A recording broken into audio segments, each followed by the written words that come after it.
दोस्तों, एसएससी और रेलवे के एग्जाम में मौर्य वंश से क्वेश्चन पूछा ही जाता है। आज हम लोग क्या करने वाले हैं कि ये मौर्य वंश को पूरी तरह से कवर अप करेंगे थ्रू एमसीक्यूज। तो पहला क्वेश्चन में क्या पूछ रहा है, मौर्य वंश का संस्थापक कौन था। तो देखो, कोई भी डायनेस्टी होगा, वंश होगा, तो उसका संस्थापक का नाम बेहद इंपॉर्टेंट होता है एग्जाम पर्सपेक्टिव से। तो यहां पर बता दो क्या होगा सही जवाब। अगर एक ही हो चंद्रगुप्त मौर्य, तो आपका उत्तर बिल्कुल सही है।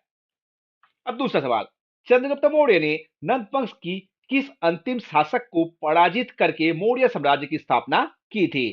तो नंद वंश का अंतिम शासक कौन था, ये भी हम लोग को जानने को आज मिलेगा। ऑप्शन डी की हो तो बिल्कुल सही जवाब है धनानंदा। धनानंद को पराजित करके चंद्रगुप्त मौर्य ने क्या किया था, मौर्य डायनेस्टी का फाउंडेशन किया था। अब तीसरा सवाल, चाणक्य द्वारा रचित प्रसिद्ध पुस्तक अर्थशास्त्र का संबंध किस विषय से है। इसका नाम जब अर्थशास्त्र है, तो इसका संबंध जो है वो अर्थशास्त्र से ही होना चाहिए। क्या कहते हो। नहीं दोस्तों, अगर बी किए हो राजनीति एवं शासन कला, तो आपका उत्तर बिल्कुल सही है, अर्थशास्त्र नहीं होगा। अब क्वेश्चन नंबर 4, यूनानी राजदूत मेगास्थनीज ने इनमें से कौन सी पुस्तक लिखी थी। अगर हिंदी का किए हो तो बिल्कुल सही जवाब है, ऑप्शन नंबर सी इस प्रश्न का सही उत्तर हो जाएगा। अब क्वेश्चन 5, मौर्य काल में मुद्रा राक्षस नामक प्रसिद्ध नाटक के लेखक कौन थे, जिसमें चंद्रगुप्त मौर्य के उत्थान का वर्णन है। मुद्रा राक्षस का लेखक कौन है, बस इतना सा ही क्वेश्चन में पूछा है। अगर विशाख दत्त की हो तो बिल्कुल सही जवाब है, ऑप्शन नंबर ए। अब क्वेश्चन नंबर 6, बिंदुसार के दरबार में किस यूनानी राजदूत को भेजा गया था। क्वेश्चन ध्यान से पढ़ना, अगर मेगास्थनीज कर दिए हो तो आपका उत्तर गलत हो जाएगा। इसका सही जवाब जो है वो ऑप्शन नंबर डी हो जाएगा, डिमाइकस। मेगास्थनीज कब आया था, चंद्रगुप्त मौर्य के कोर्ट में आया था, जबकि डिमाइकस जो आया था वो बिंदुसार के दरबार में आया था। अब 7, यूनानी लेखक द्वारा बिंदुसार को किस नाम से पुकारा गया है। अगर अमित्रघात की हो तो बिल्कुल सही जवाब है, ऑप्शन नंबर बी अमित्रोचेट। अब 8, कलिंग युद्ध के वर्णन अशोक के किस शिलालेख में मिलता है। अगर 13वें शिलालेख की हो तो बिल्कुल सही जवाब है, ऑप्शन नंबर सी। अब क्वेश्चन नंबर 9, कलिंग युद्ध के हृदय विदारक दृश्यों के बाद अशोक को बौद्ध धर्म में किसने दीक्षित किया था। अगर उपगुप्त की हो तो बिल्कुल सही जवाब है, ऑप्शन नंबर ए। अब 10 नंबर क्वेश्चन, किस अभिलेख या शिलालेख में अशोक का वास्तविक नाम अशोक मिलता है। अगर डी की हो मास की और गुर्जर, तो बिल्कुल सही जवाब है। इस प्रश्न का सही जवाब नंबर डी हो जाएगा, मास की और गुर्जर। बेहद इंपॉर्टेंट क्वेश्चन। अब 11 नंबर क्वेश्चन, मौर्य काल में सरकारी भूमि को क्या कहा जाता था। अगर सीता की हो तो बिल्कुल सही जवाब है, सरकारी भूमि जो होता है उसको सीता कहा जाता था। अब 12 नंबर क्वेश्चन, मौर्य काल में शिक्षा का सबसे प्रसिद्ध और प्रमुख केंद्र कौन सा था। तो था option number C Takshashila. Takshashila was a famous university Mauryan period में। ठीक है। अब 13 नंबर क्वेश्चन, सांची का स्तूप का निर्माण किस मौर्य शासक ने करवाया था। सांची का stupa, important question, previous year का क्वेश्चन है। अगर एक ये हो अशोक, तो आपका उत्तर बिल्कुल सही है। अब 14 नंबर क्वेश्चन, मौर्य काल में गुप्तचर विभाग के प्रमुख अधिकारी को क्या कहा जाता था। तो उसे कहा जाता था सर्प। सर्प, ठीक है, महामात्य सर्प। ऑप्शन नंबर डी इस प्रश्न का सही जवाब हो जाएगा। अब अगला क्वेश्चन 15, मौर्य प्रशासन में समाहर्ता का मुख्य कार्य क्या था। समाहर्ता कौन था। तो इस प्रश्न का जो सही जवाब है वो ऑप्शन बी हो जाएगा, राजस्व संग्रह, टैक्स कलेक्शन इसका प्रमुख कार्य हुआ करता था, ऑप्शन नंबर बी। अब 16 नंबर क्वेश्चन, अशोक के अभिलेखों में उसे किस नाम से संबोधित किया गया है।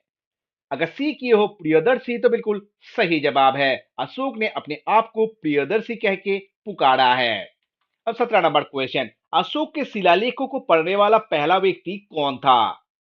इनका नाम था James Prinsep, option number A इस प्रश्न का सही उत्तर हो जाएगा। अब 18 नंबर क्वेश्चन, सम्राट अशोक ने कलिंग युद्ध किस वर्ष लड़ा था। बेहद इंपॉर्टेंट क्वेश्चन, कलिंग युद्ध। अगर 261 ईसा पूर्व किए हो तो बिल्कुल सही जवाब, ऑप्शन नंबर डी। अब 19 नंबर क्वेश्चन, अशोक के अभिलेख जो अशोकन एडिक्ट था वो मुख्यतः किस लिपि में लिखे गए थे। तो लिपि जो था वो था ब्राह्मी। ऑप्शन नंबर बी इस प्रश्न का सही जवाब हो जाएगा। अब आगे बढ़ते हैं 20 नंबर क्वेश्चन। उत्तर पश्चिम भारत में अशोक के अभिलेख मुख्यतः किस लिपि में लिखे गए थे? तो देखो ये क्वेश्चन ध्यान से पढ़ना। यहां पर उत्तर पश्चिम भारत बोला गया है और इसका उत्तर ब्राह्मी नहीं होगा, खरोष्टी होगा। ऑप्शन नंबर सी इस प्रश्न का सही जवाब हो जाएगा। अब 21 नंबर क्वेश्चन। अशोक के पश्चात किस मौर्य शासक ने आजीविकों के लिए नागार्जुनी पहाड़ों की गुफाओं का निर्माण करवाया था? उनका नाम क्या था? उनका नाम था दशरथ। ऑप्शन नंबर ए इसका सही जवाब हो जाएगा। अब 22 नंबर क्वेश्चन। कलिंग युद्ध के बाद अशोक ने कौन सा धर्म अपनाया था? कब लड़ा गया था? थोड़ा देरी पहले हम लोग देखे 261 ईसा पूर्व में। तो अशोक ने कौन सा धर्म को अपनाया था? तो वो था बौद्ध धर्म। ऑप्शन नंबर डी इस प्रश्न का सही जवाब हो जाएगा। अब 23 नंबर क्वेश्चन। सम्राट अशोक का राज्याभिषेक किस वर्ष हुआ था? राज्याभिषेक पूछा है तो 269 ईसा पूर्व में हुआ था। और बैटल ऑफ कलिंगा कब हुआ था? 261 ईसा पूर्व में। अब 24 नंबर क्वेश्चन। बराबर गुफाएं किस मौर्य शासक के समय बनवाया गया था? बराबर गुफाएं तो हो जाएगा अशोक। ऑप्शन सी इस प्रश्न का सही जवाब हो जाएगा। अब 25 नंबर क्वेश्चन। अशोक ने किस बौद्ध संगीति का संरक्षण किया था? तो जो थर्ड बुद्धिस्ट काउंसिल था 250 बीसीई में जिसका आयोजन किया गया था वो सम्राट अशोक द्वारा ही किया गया था। ऑप्शन नंबर ए इस प्रश्न का सही जवाब हो जाएगा। अब 26 नंबर प्रश्न। मौर्य साम्राज्य का अंतिम शासक कौन था? तो फाउंडर कौन था? हम लोग देखे चंद्रगुप्त मौर्य था। अब अंतिम शासक भी इंपॉर्टेंट है। इनका नाम था बृहद्रथ। ऑप्शन नंबर डी इस प्रश्न का सही जवाब हो जाएगा। अब 27 नंबर क्वेश्चन। मौर्य साम्राज्य के पतन के बाद किस वंश की स्थापना हुई थी? तो हो जाएगा शुंग। ऑप्शन नंबर बी इस प्रश्न का सही जवाब हो जाएगा। आगे बढ़ते हैं 28 नंबर क्वेश्चन। अशोक के अभिलेखों में धम्म का मुख्य उद्देश्य क्या था? धम्म मतलब क्या था? तो धम्म मतलब था ऑप्शन नंबर सी धार्मिक सहिष्णुता और नैतिक जीवन। ये था धम्म का मतलब। अब 29। अशोक स्तंभ का शीर्ष जिसे भारत का राष्ट्रीय प्रतीक बनाया गया है वो कहां स्थित है? अगर एक ही हो सारनाथ तो आपका उत्तर बिल्कुल सही है। अब 30 नंबर क्वेश्चन। अशोक ने अपने पुत्र महेंद्र और पुत्री संघमित्रा को किस देश भेजा था? सही जवाब ऑप्शन डी हो जाएगा श्रीलंका। और अशोक बौद्ध धर्म का जो हीनयान व्हीकल है उसका सबसे बड़ा संरक्षक था। ये भी आप जान के रखो। तो दोस्तों ये था 30 इंपॉर्टेंट क्वेश्चन जो एग्जाम में पूछा गया है या फिर इतना इंपॉर्टेंट है कि आने वाले एग्जाम में पूछा भी जा सकता है। वीडियो अगर अच्छा लगा तो वीडियो को लाइक करना, दोस्तों के साथ शेयर करना और चैनल अगर अभी तक सब्सक्राइब नहीं किया हो तो जरूर सब्सक्राइब कर लेना।